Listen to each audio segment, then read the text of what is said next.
لله نحمده ونستعينه ونستغفره ونؤمن به ونتوكل عليه ونعوذ بالله من شرور أنفسنا ومن سيئات أعمالنا من يهده الله فلا مضل له ومن يضلل فلا هادي له ونشهد أن لا إله إلا الله وحده لا شريك له ونشهد أن سيدنا وسندنا ونبينا ومولانا محمدا عبده ورسوله صلى الله تعالى عليه وعلى آله وأصحابه وبارك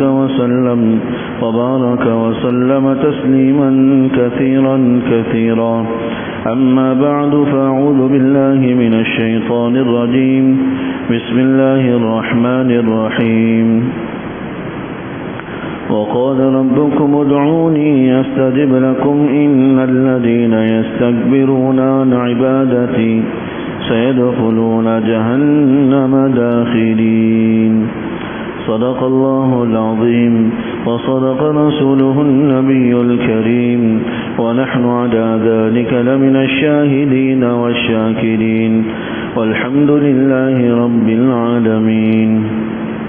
میرے قابل احترام بزرگوں، محترم سامعین، اللہ جل شانہ نے ایمان کی بدولت ہم سب کو ایک فرد اور ایک جسم کی مانند بنایا ہے.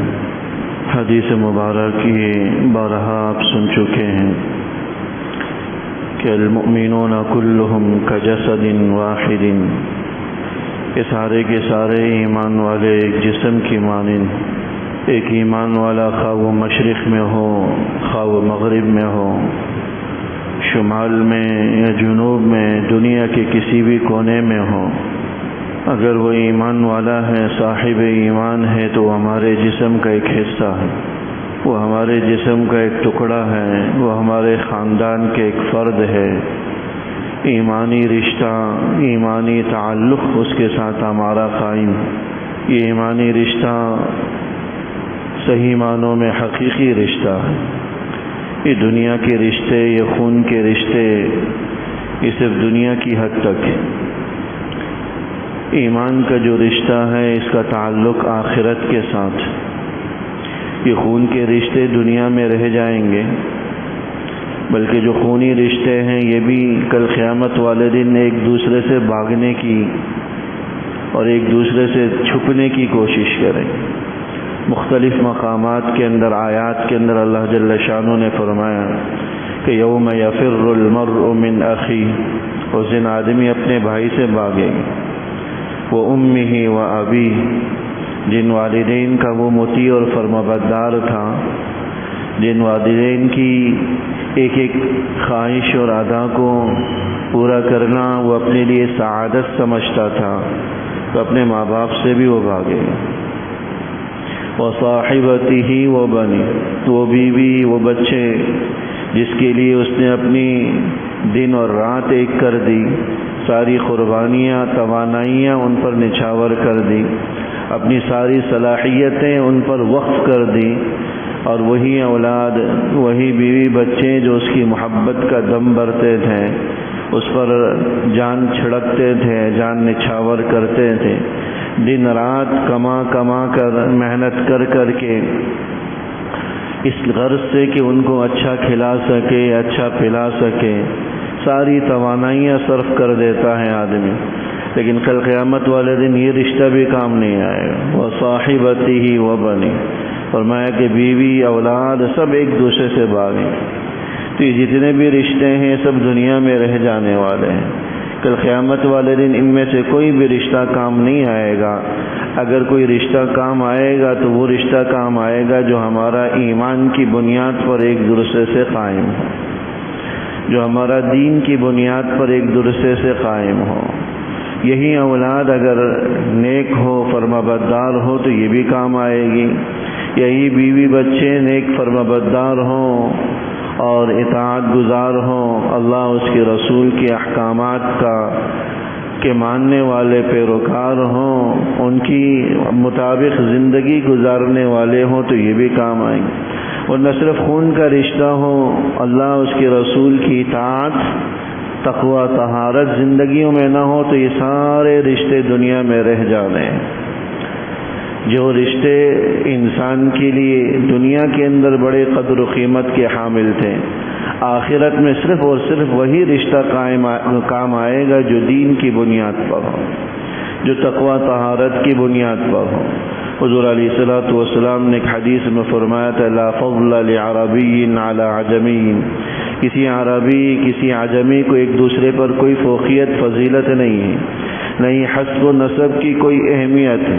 اللہ کے نزدیک اگر کسی چیز کی اہمیت ہے تو وہ تمہارا تقوی ہے، تمہاری پاکیزگی ہے، تمہاری طہارت ہے جو دین نے ہمیں دی ہے۔ یا ایھا الناس انا خلقناکم من ذکر وانثى وجعلناکم شعوبا وقبائل لتعارفوا۔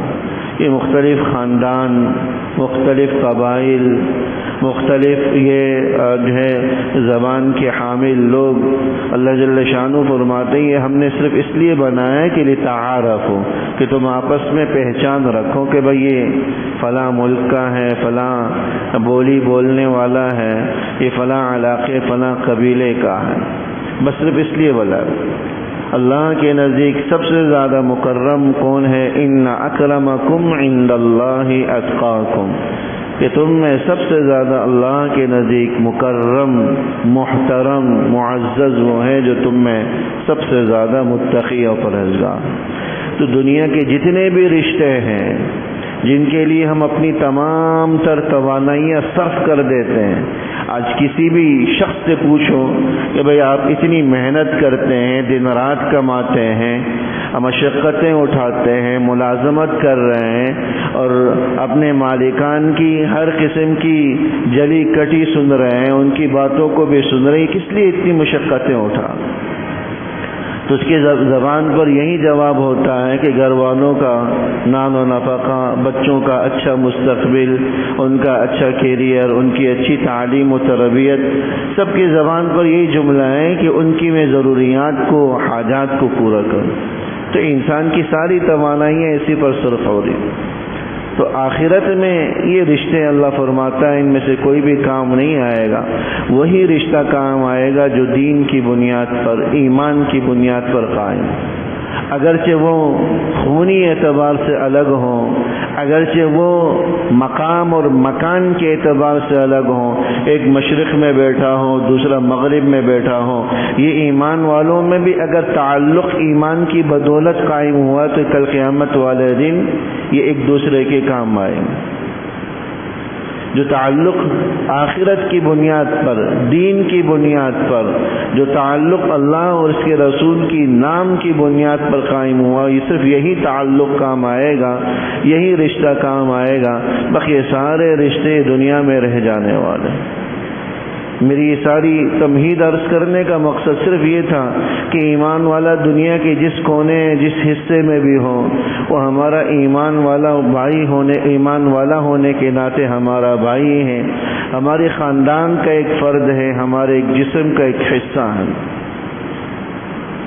انما المؤمنون اخوہ، کہ سارے کے سارے ایمان والے ایک دوسرے کے بھائی۔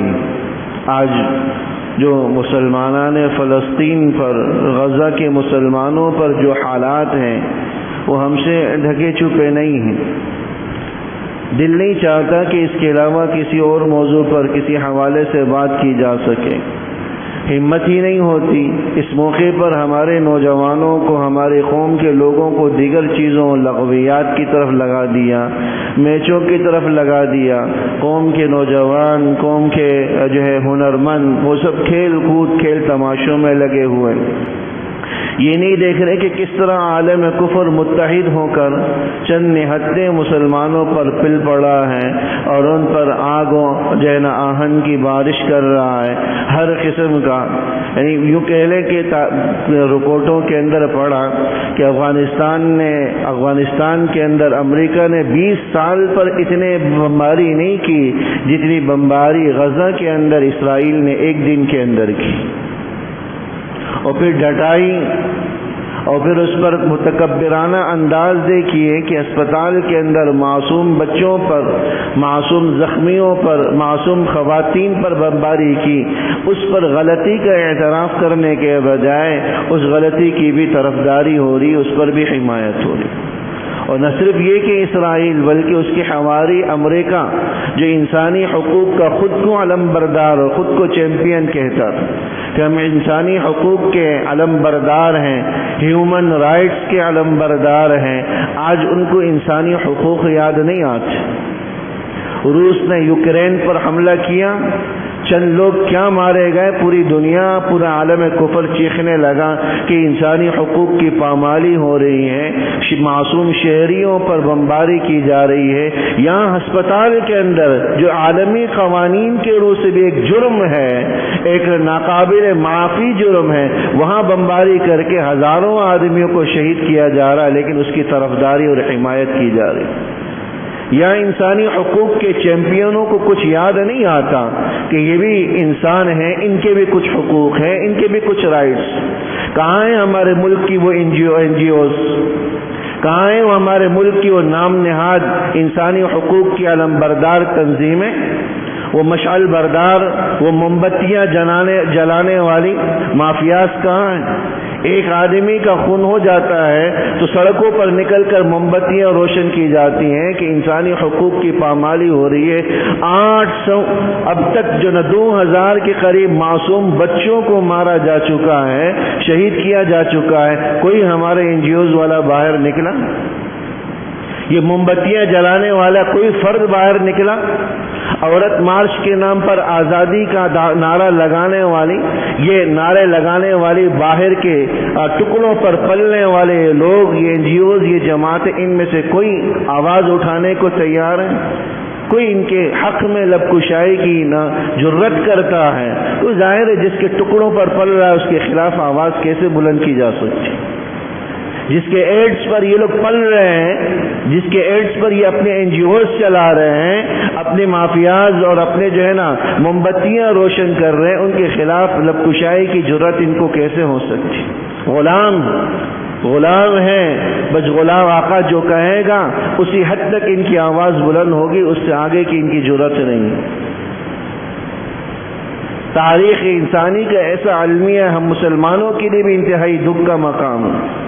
یہ وہ سرزمین ہے جہاں 10,000 کے قریب انبیاء کرام علیہ السلام مدفون ہیں، 10,000 سے زیادہ انبیاء کرام علیہ السلام مدفون ہیں۔ تاریخ بتاتی ہے کہ یہ جو آج آگ و آہن کی بارش جن پر کی جا رہی وہ عام لوگ نہیں، یہ انبیاء کی اولادیں جو قربانیاں دے رہی ہیں۔ ایسے ایسے واقعات میڈیا کے ذریعے پہنچ رہے معصوم بچوں کے ایمانی جذبات تو دیکھیں ذرا، ہم اور آپ ہمارے بڑے بھی ہو جائیں، علماء بھی ہو جائیں، تو شاید ایسے جذبات نہ ہوں جو ان معصوموں کی زبانوں پر جو جذبات ایمانی غیرتی انبیاء کی اولادیں ہیں، جب یہ ایمانی جذبہ ایسا ہے۔ کوئی عام لوگ ہوتے تو ایسا ایمانی جذبہ ان کے اندر کیسے ممکن تھا کہ پایا جا سکے؟ ایک چھوٹے بچے کی 3 سال کا بچہ ہے، 3 سال کا بچہ ہے، کوئی انٹرویو لینے والا انٹرویو لے رہا ہے کہ کیا تم خوفزدہ ہو؟ تو کہنے لگا کہ میں بالکل بھی خوفزدہ نہیں ہوں، میں جانتا ہوں کہ اللہ ہمارا امتحان لے رہا ہے کیونکہ ہم مسلمان ہیں، اللہ میرا امتحان لے رہا ہے کہ کیوں میں مسلمان ہوں، اور اللہ چاہتا ہے کہ میرا یہ بندہ، میرا مسلمان بندہ میرے اس امتحان پر کتنا کامیاب اترتا۔ اللہ کی طرف سے آزمائش ہے، امتحان، اس لیے میں ذرہ برابر بھی خوفزدہ نہیں ہوں، کیونکہ جس رب کی ہم اولاد ہیں، جس رب کے ہم بندے ہیں، وہی ہمیں آزمائش میں ڈال رہا ہے، تو اللہ کی طرف سے امتحان اور آزمائش۔ 3 سال کا بچہ، لیکن جو ایمانی جذبہ ان کی زبانوں پر ہے اس کا ہم اور آپ، ہم بڑے بھی تصور نہیں کر سکتے کہ شاید ذرا سی ہمارے اوپر تکلیف آ جاتی ہے تو فوراً شکوے شکایات زبان پر آ جاتے ہیں، تو کیا اس تکلیف اور پریشانی کے لیے میں ہی باقی بچا تھا؟ تو جو مظالم ان مسلمانوں پر، فلسطین کے اور غزہ کے مسلمانوں پر ڈھایا جا رہا ہے، یہ ہم سب کا پورے عالم اسلام اس جرم کے اندر شریک ہے، یاد رکھیے گا، اس جرم کے اندر شریک۔ 57 کے قریب اسلامی ممالک بتلائے جاتے ہیں، لیکن کوئی ایسا نہیں ہے جو کھل کر ان کے حق میں مدد کو آ سکے اور ان کے حق میں اپنے وسائل لگا سکے اور ان کے حق میں اپنے افرادی قوت کو فراہم کر سکے۔ اس سے بڑھ کر جرم اور کچھ نہیں ہو سکے۔ کل قیامت والے دن ایسا نہ ہو کہ یہ بچے ہوں اور ہماری گریبانیں ہوں کہ ہم پر جو ہے نا مظالم ہو رہے تھے، آپ ہمارے ایمانی بھائی، ہم آپ کے خاندان کے ایک فرد، آپ کے جسم کا ایک ٹکڑا، آپ نے ہمارے لیے کیا کیا؟ ہمارا کتنا حق ادا کیا؟ کیا ہمارا کچھ حق نہیں تھا؟ ہم انسان نہیں تھے؟ یا انسانوں کے ماں سوا کوئی اور ہم مخلوق تھے کہ آپ کے لب سی چکے تھے، آپ نے ایک لفظ بولنے کی اور ان کی حمایت میں ایک بولنے کی بھی جرات آپ کے اندر موجود نہیں تھی؟ کل قیامت میں ہم کیا جواب دیں گے؟ ابھی سے یہ جواب سوچ لیجئے گا۔ ہمارے پاس نہیں ہے کچھ بھی، ہمارے پاس کوئی ایسا بہانہ نہیں ہے کہ ہم کل قیامت والے دن بہانہ بنا سکیں۔ یاد رکھیے گا کہ یقیناً ضرور اس کی پوچھ ہوگی، اللہ ضرور باز پرس کریں گے کہ میرے ان معصوموں پر، میری نبیوں کی اولادوں پر یہ مظالم ڈائے جا رہے تھے، تم نے ان کا کتنا حق ادا کیا۔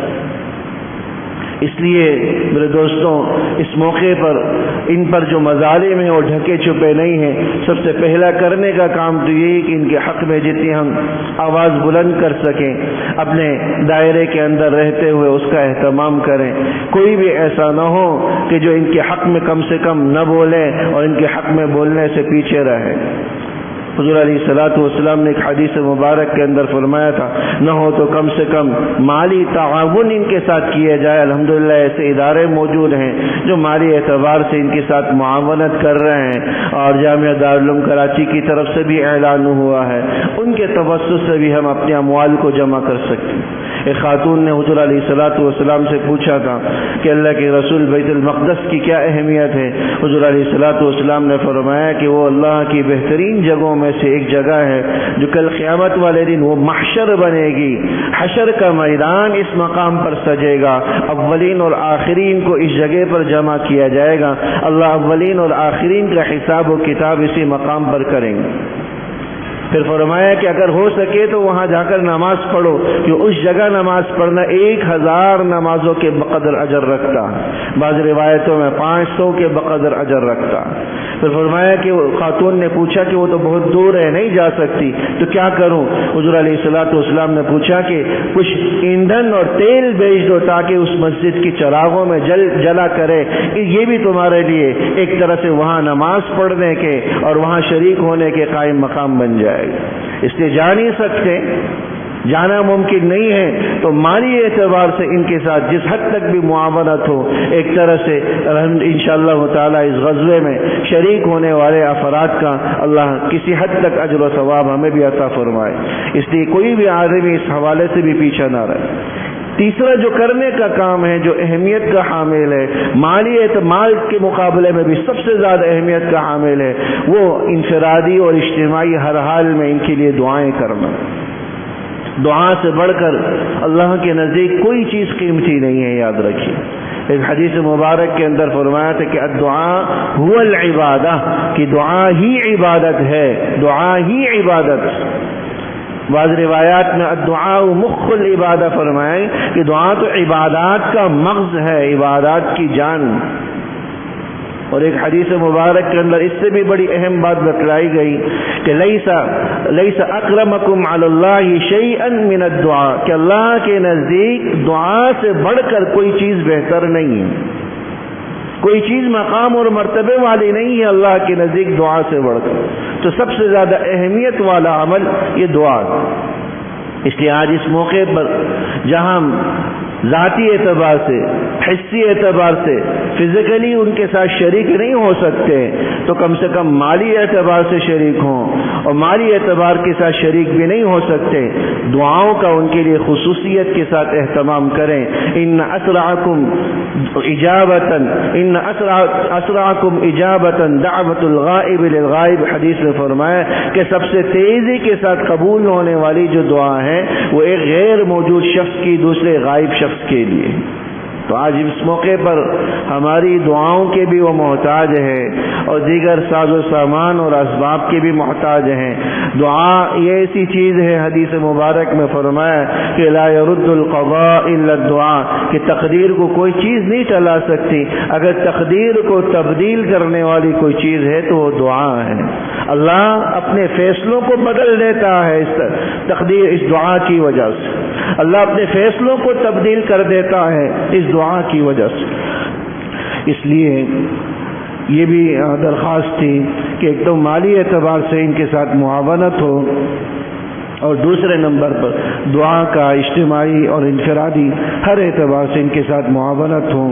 اللہ جل شانہ عمل کرنے کی توفیق نصیب فرمائے۔